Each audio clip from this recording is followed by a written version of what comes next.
Council of Scientific and Industrial Research. Professor Anil Gupta, Professor, Indian Institute of Management, Ahmedabad. Dr. George John, Senior Advisor, Department of Biotechnology. H.K. Mittal, Secretary, Technology Development Board. Distinguished recipients of the awards, distinguished participants, dear students, ladies and gentlemen. It's indeed a privilege for me to be present here along with you to participate in the National Technology Day 2013. This day symbolizes the importance the government attaches to the development of countries' technological capabilities.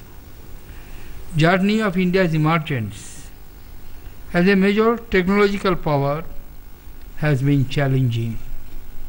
I take this opportunity to extend my greetings and gratitude to our scientists, engineers, technologists, whose sincere endeavor, untiring commitment, and focused vision helped us achieve the status of nation with high technological capability despite many odds.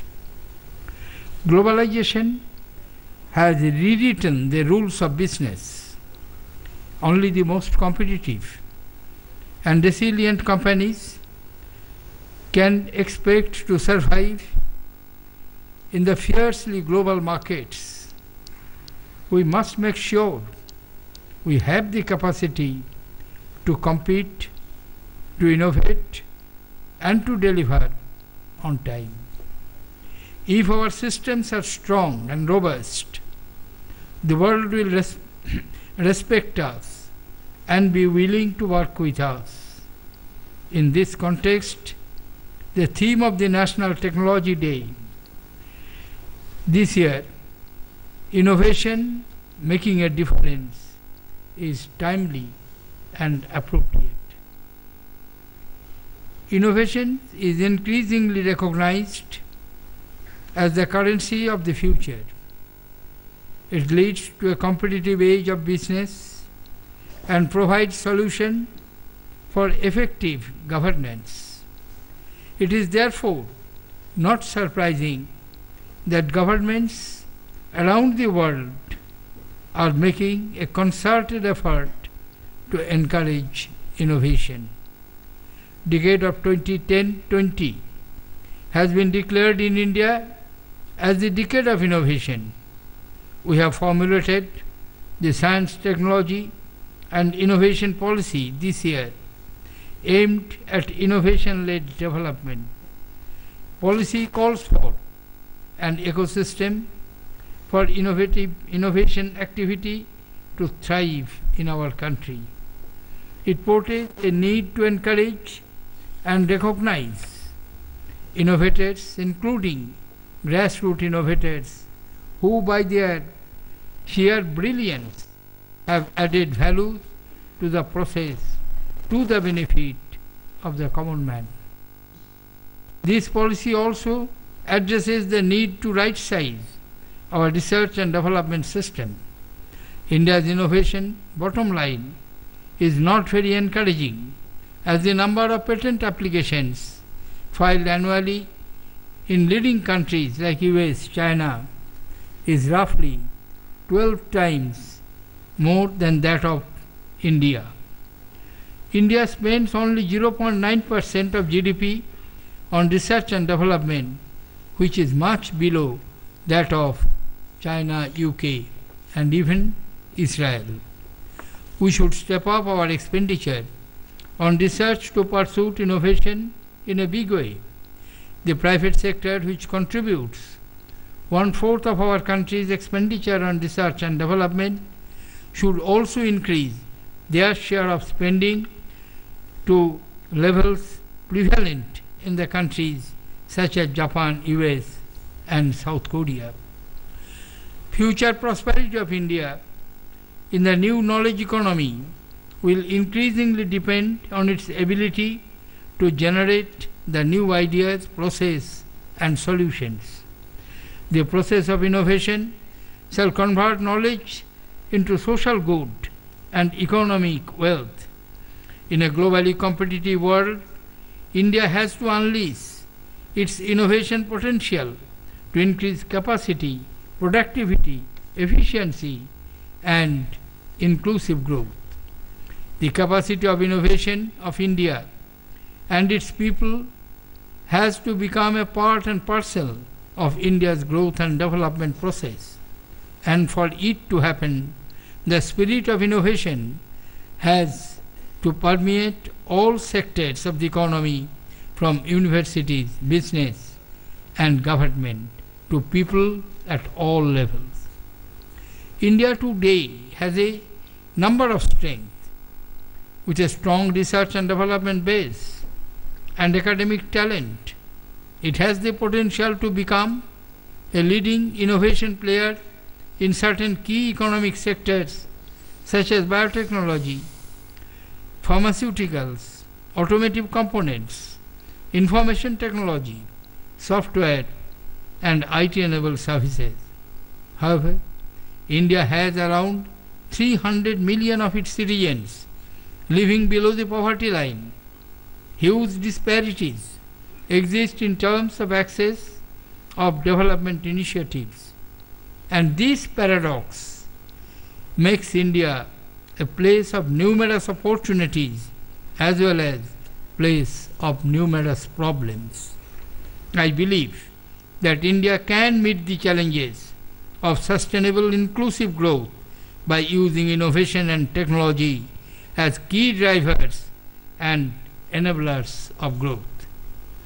Ladies and gentlemen, the needs and requirements of our democratic polity are different from the other nations.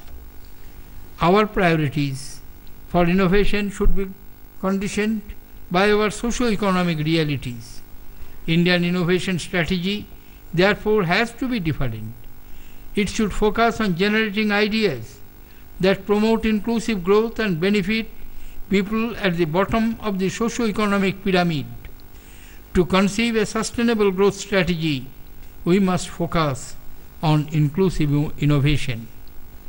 We have taken steps to create an innovation ecosystem, to formulate innovation strategies and support the innovation movement in the country.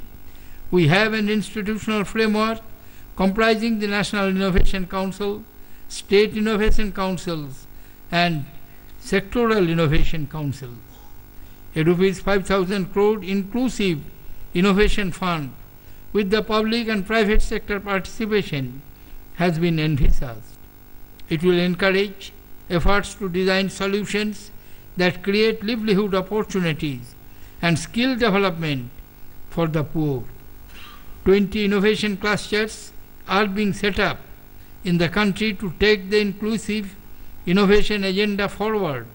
I am told that an Indian innovation web portal is being created to serve as depository of innovations and platform for exchange of ideas.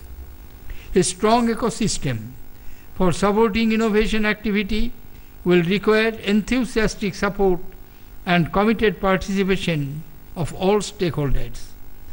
Public sector, private sector, education sector and our citizens at large must be willing contributors to such efforts. The efforts do not necessarily require any grand platform and can begin from home, school, college, university and even workplace. It is important to ignite the young minds with the spirit of innovation. We must encourage them to pursue their curiosity and creativity. We must help them discover the fascination of creating something new.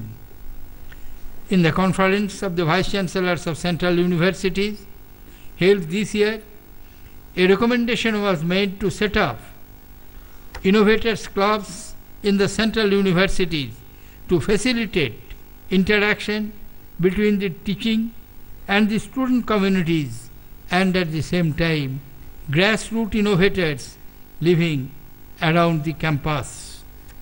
Yesterday, I had the privilege to open the first such club at Baba Saheb Bhimrao Ambedkar University.